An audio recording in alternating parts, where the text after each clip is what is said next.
What's up, guys? Average Kiwi Guy here. How y'all doing? So it's the second press conference that we had today. Bethesda, and I think a lot of people had high hopes. High hopes for Bethesda. And to be honest, I was disappointed. I was very disappointed in Bethesda. To be honest, I think they could have done their entire press conference online. They wouldn't even have to bother with showing up to E3. They didn't have to bother.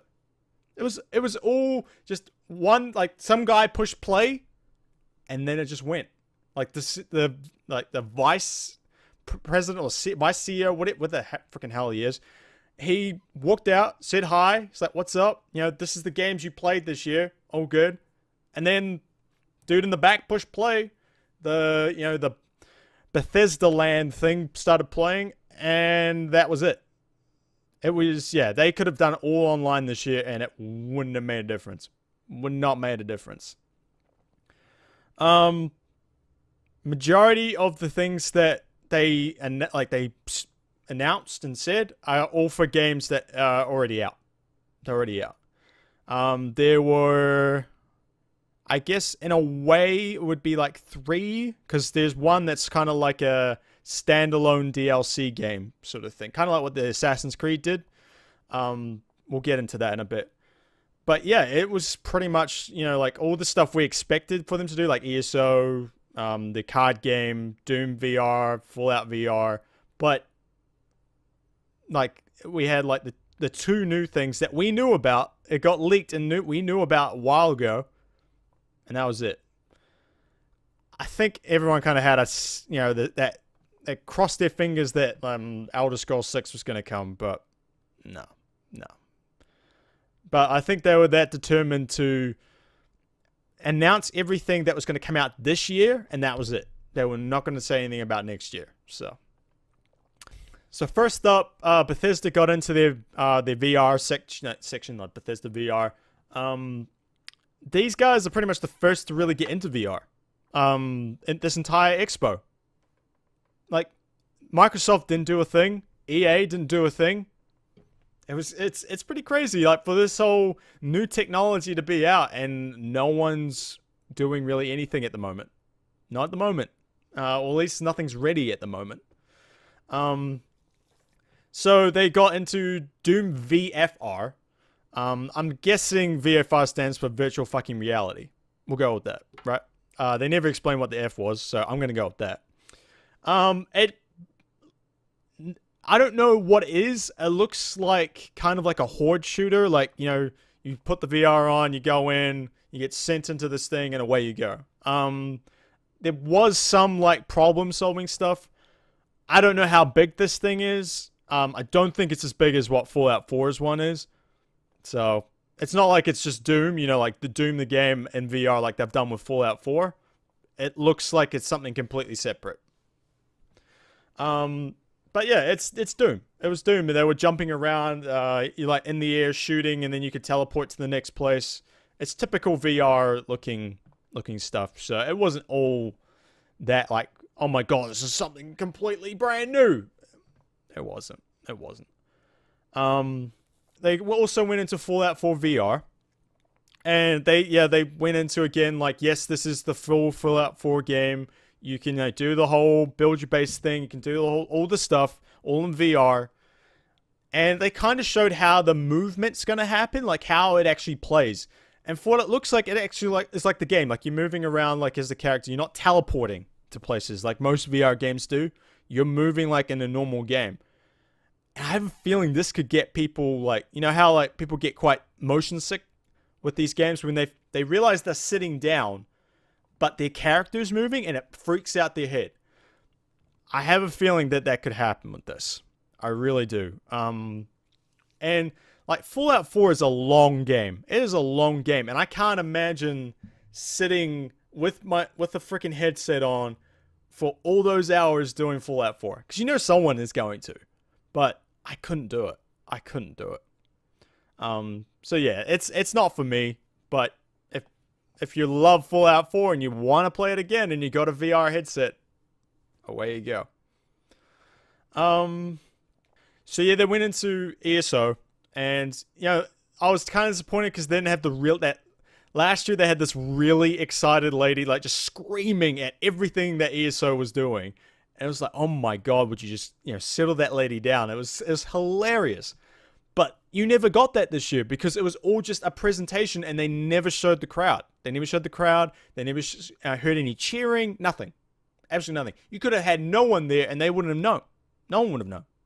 So, again, that's why I said, like, they could do it all online if they wanted to, the way they did it this year. But yeah, they went into that and they did this really weird, like, I mean, I do trailer reactions and stuff like that, but it was kind of weird, like weirdly put, like weirdly placed. Like they wanted to, like, oh my god, look at these people that are really excited about Morrowind and all this. It's like, yeah, but it's a CGI freaking trailer. These people were very overly hyped for it. It was a bit weird. It just felt really out of place. And they went into Morrowind and all the rest of it, and like, oh, we got all this stuff, we got some new raids, we got all the rest of it. I'm not into ESO. I heard it got better. I really did. I couldn't get past the starting area, but, just, I couldn't take the game. It was just that annoying. Well, not annoying, just, I just never, got hooked in by it. But yeah, so they're doing Morrowind and everything. So that's cool. And they showed a couple of other stuff that they're doing, like new raids, new stuff. It's what we expected from ESO. Then they went into their a very kind of controversial part of their their presentation. The Creation Club. Now, this has been labeled as a way of sort of paying for mods. Like this is like charging for mods sort of thing. Now they've come out and said no, it's not. It's not a charge mod on the rest of it.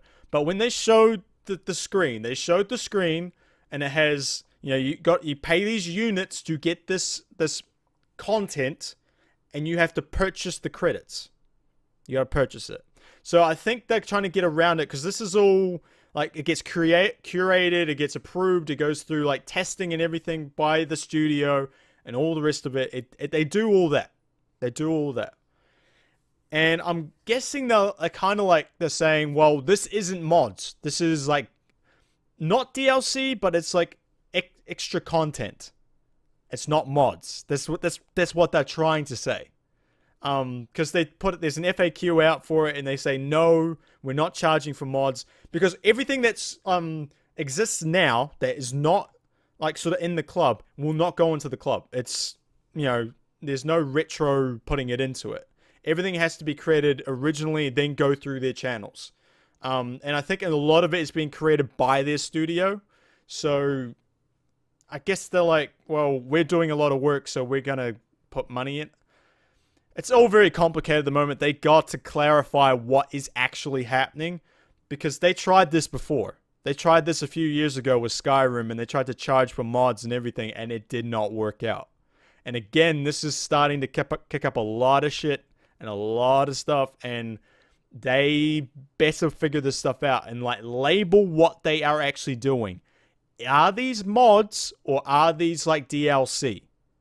Label them DLC or label them mods. I don't think you can keep it in the middle. It's not going to work. So yeah, that's and this is like on Steam. This is on PlayStation and Xbox, and probably Nintendo as well, because Skyrim's coming to Switch, guys. Did you know that Skyrim again gets announced at their freaking thing for like what, the 7th time? How old's Skyrim? Skyrim's freaking years old now, and it still gets announced. So yeah, that was the thing. But yeah, so all those things, it's all like buy these units, pay those units to get this thing. So it's a little cheap. It's a little like, slimy. It's not a good look. It's not a good look. It's trying to like sort of circle around, trying to find the loophole sort of thing. It's not good. It's not good. Then they went into Legends. They did go into Legends then, and they like have like an expansion. I think the Skyrim expansion's coming in. They got some story mode stuff coming in. It's a card game. I've never really gotten into CCGs. Well, virtual ones. I used to play like Yu-Gi-Oh and all the rest of it when I was in high school and stuff. But my wallet can't handle that no more. So yeah, so they went into that.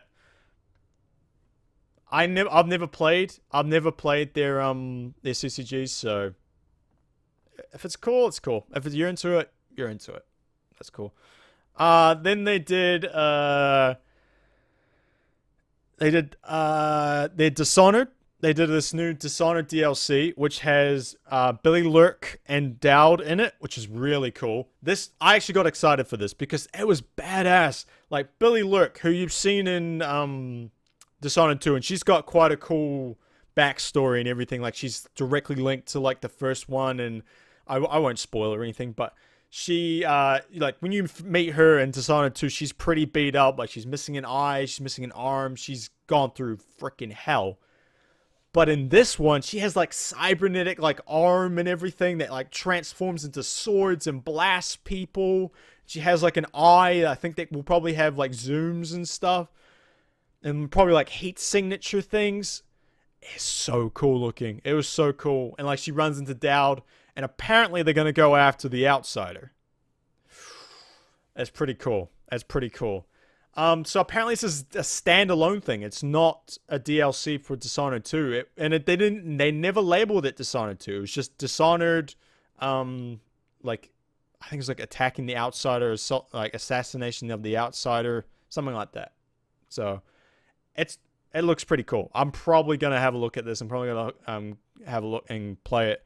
Because I played both Dishonoreds. I played most of the DLC for the first one, so I'm pretty excited for that one. That was the one moment where I was like, oh, sweet, we're picking up. We're picking up.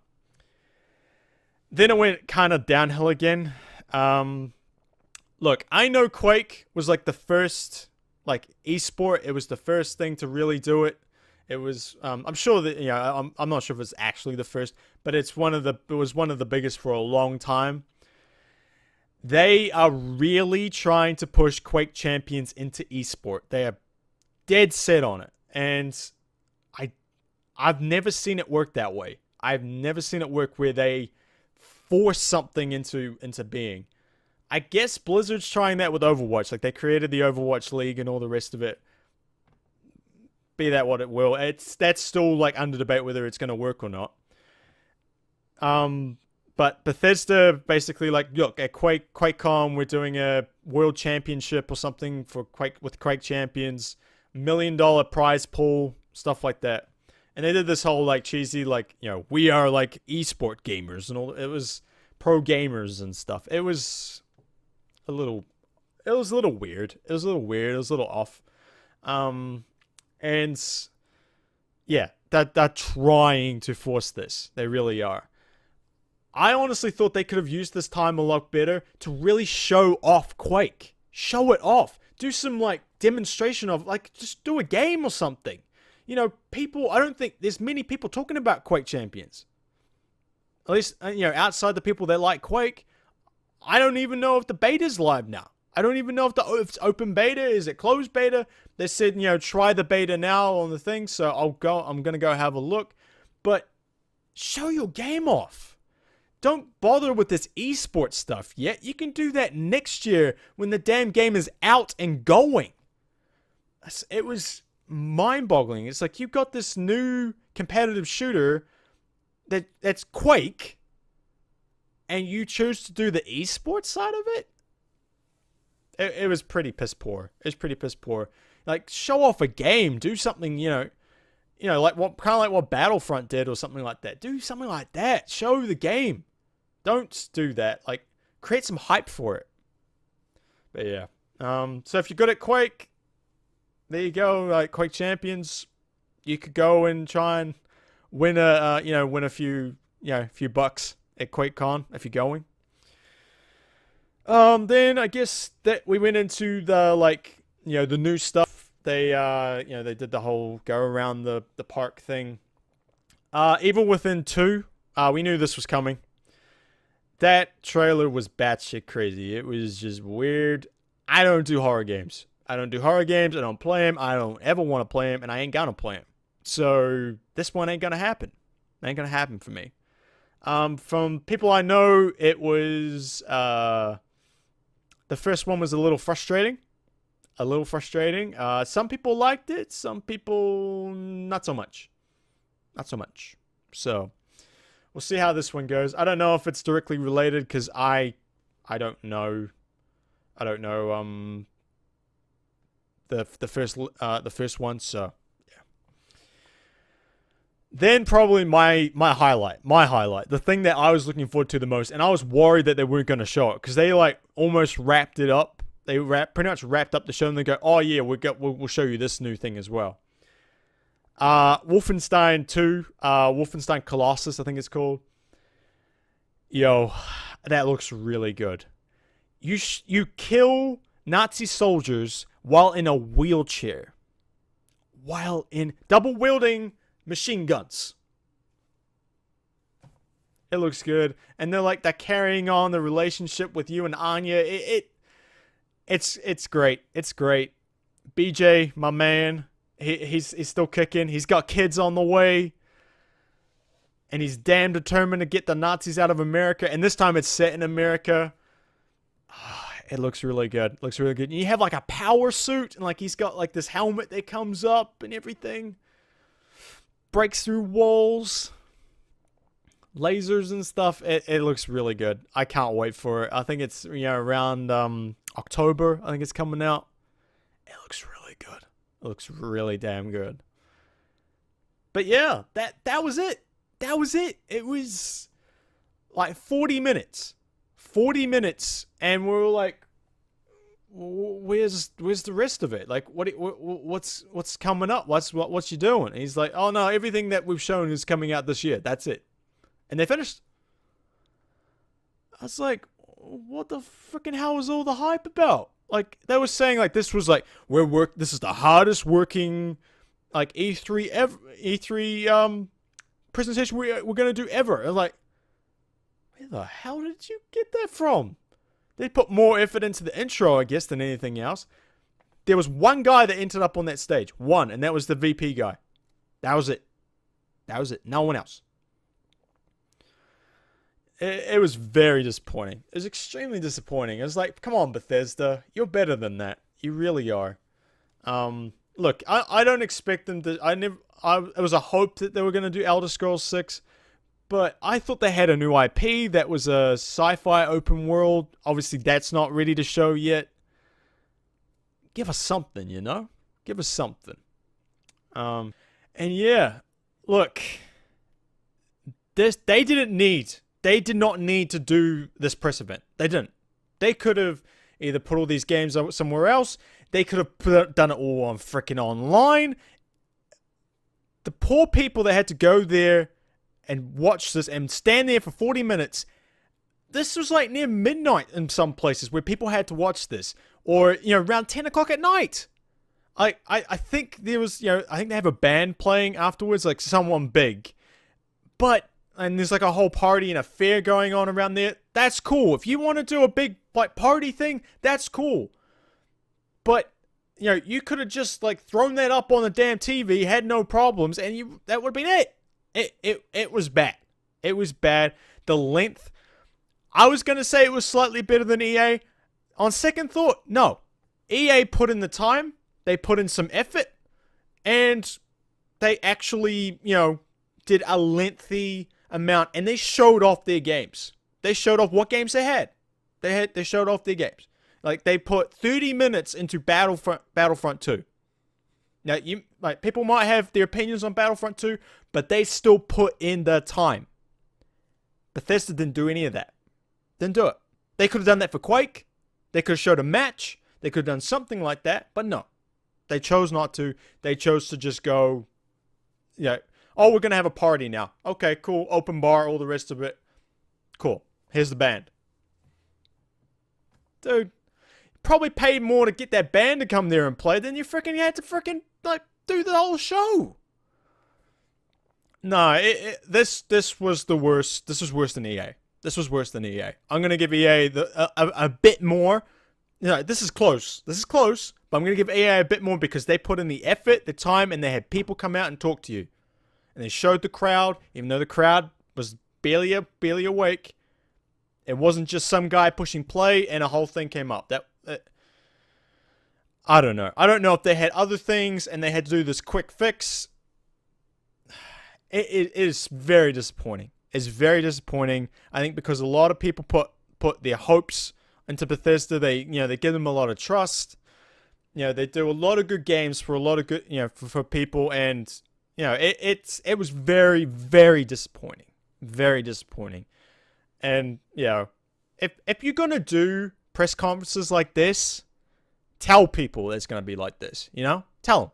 Just say, look, we're gonna do a smaller one this year. Don't try and hype it up. Just say, look, we're gonna do a smaller one this year. We got, even list of damn games. Because it wasn't worth the wait. We knew what those under construction points were. We knew that there were both Evil Within 2 and Wolfenstein 2. We knew it was them. So don't try and bullshit us. Just let it go. And don't even get me started on the paid mods, or the paid content. Like, please. Like, enough. It's the worst one so far. It's the worst one. I'm not going to say it's going to be the worst because we do have Ubisoft tomorrow. We do have Ubisoft. But yeah.